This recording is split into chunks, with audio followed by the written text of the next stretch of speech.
Bonjour à tous, j'espère que vous allez bien. Je suis super heureuse de vous retrouver aujourd'hui avec cette toute nouvelle vidéo. Alors aujourd'hui, je vais vous donner quelques conseils pour avoir l'impression de redécouvrir un petit peu votre dressing, d'avoir un nouveau dressing et donc de mettre de côté la fameuse phrase « je n'ai rien à me mettre ». Alors comment donner un coup de boost, un coup de renouveau à son dressing? Donc tout d'abord, c'est déjà d'essayer de s'obliger un petit peu à changer ses habitudes. C'est-à-dire que souvent, par facilité, parce qu'on est pressé le matin, parce qu'on n'a pas trop le temps de réfléchir, on va toujours assortir la même blouse avec le même pantalon ou avec la même jupe ou inversement le même pantalon avec le même chemisier, etc. Et donc du coup, on a l'impression de mettre un petit peu tout le temps la même chose. Donc rassurez-vous déjà, tout le monde fait ça. Pourquoi? Parce que le matin, on est hyper pressé, on n'a pas toujours le temps de commencer à réfléchir pendant 10 minutes à ce qu'on va mettre. On sait que cette tenue-là fonctionne comme ça, donc du coup, on va automatiquement, par facilité, reprendre les mêmes pièces et recommencer la même tenue. Donc ici, ma petite astuce, mon petit conseil, c'est vraiment de vous obliger à créer de nouvelles tenues sur base des pièces que vous avez déjà. Donc si vous avez une blouse, vous savez qu'elle matche bien, que ça fonctionne bien avec une certaine jupe ou un certain pantalon, c'est très bien. Mais la prochaine fois que vous allez la porter, obligez-vous vraiment à l'associer avec autre chose. Pourquoi? Parce que vous allez vraiment avoir l'impression de redécouvrir votre dressing, d'avoir de nouveaux vêtements, tout en gardant simplement les pièces que vous avez déjà à la maison. Mais vous allez voir que ça va apporter un énorme renouveau à votre garde-robe et du coup à votre style aussi. Donc pour y arriver plus facilement, ma petite astuce, et c'est ce que je conseille toujours aussi à mes clients pendant les séances relooking, c'est de préparer ces tenues la veille.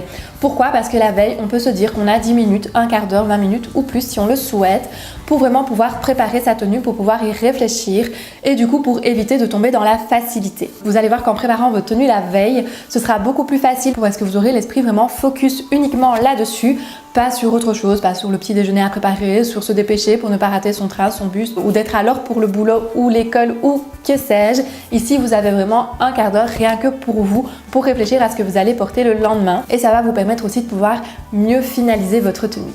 Alors ma deuxième astuce pour pouvoir donner un petit coup de boost à votre dressing, pour avoir l'impression d'avoir de nouvelles pièces, c'est de repartir à la découverte des pièces que vous avez oubliées. On a toutes et tous dans notre dressing des pièces auxquelles on ne pense plus du tout et qui pourtant sont encore tout à fait portables, sont encore très belles, très jolies, mais tout simplement on les a oubliées ou encore c'est des pièces qu'on n'a jamais portées parce qu'on n'a pas osé les mettre ou parce qu'on n'a pas d'idée tout simplement de comment les assortir. Donc mon conseil ici, ce serait vraiment de vous obliger à porter une fois par semaine, une fois tous les 15 jours, une fois par mois. À vous de choisir un petit peu votre propre règle, votre propre façon de fonctionner, mais de vous obliger de temps en temps à porter une tenue que vous n'avez jamais mise, que vous avez oubliée ou que vous portez très peu souvent. Vous allez voir que ça va vraiment vous permettre de changer un petit peu de style et de vous réapproprier votre dressing. Une autre petite astuce, ce serait de mixer les styles. Ça permet vraiment de nouveau de redécouvrir sa garde-robe et de se dire cette pièce-là, elle est peut-être un peu trop habillée si je la porte comme ça, mais par contre, associée à autre chose, associée à quelque chose d'un petit peu plus casual,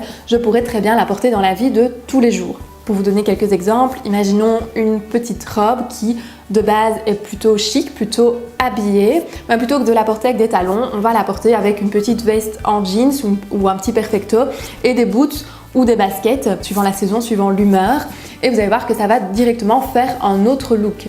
Pareil pour un jean qui par définition est une pièce un petit peu plus casual de notre dressing. Si on l'associe à des talons et à une veste un petit peu plus habillée, on peut très bien avoir une tenue un petit peu plus chic, tandis que si on l'associe avec un pull un petit peu loose et des boots ou des baskets, là on a une tenue un petit peu plus décontractée pour le week-end, pour la semaine ou autre. Donc mixer les styles, ça va vous permettre aussi de ressortir des pièces que vous ne portiez peut-être plus parce qu'elles avaient une connotation soit trop casual, soit trop chic, et donc ça va vraiment vous permettre de pouvoir les réutiliser. Et ma dernière astuce, ce serait de vous amuser avec les accessoires. Pourquoi? Parce qu'avec les accessoires, vous allez voir aussi que de nouveau, on peut avoir plusieurs tenues, plusieurs styles, plusieurs inspirations complètement différentes, et ça fonctionne vraiment avec tout. Donc avoir par exemple de bons basiques qu'on peut assortir avec toute une série d'accessoires qui ont un style différent, ça permet aussi de varier et de ne pas avoir l'impression de mettre tout le temps la même chose ou d'avoir l'impression de ne pas toujours avoir le même style. Et donc du coup, ça c'est une bonne astuce aussi pour pouvoir booster un petit peu son dressing. Alors j'espère que ces petites astuces vous donneront envie de repartir à la découverte de votre dressing, vous donneront envie d'accessoiriser un petit peu plus vos tenues, vous donneront envie d'essayer des choses différentes. C'est ce que je vous conseille en tout cas vivement de faire. Vous allez voir que vous y prendrez vite goût et que vous aurez aussi certainement des compliments positifs de votre entourage qui vont, je l'espère, vous encourager à continuer dans cette voie. Comme d'habitude, si vous avez des questions, posez-les en commentaire. Et si vous avez aimé la vidéo, pensez à mettre le petit pouce bleu, ça fait toujours plaisir. Si la vidéo vous a plu et que vous voulez être tenu au courant des prochaines vidéos, je vous invite aussi à vous abonner. Je vous mets le petit bouton juste ici, il suffit de cliquer dessus, rien de plus facile. Et pour découvrir d'autres vidéos sur la thématique du style, je vous mets la playlist juste ici. Nous, on se retrouve donc la semaine prochaine pour une nouvelle vidéo. Et d'ici là, je vous fais plein de bisous. Bye bye!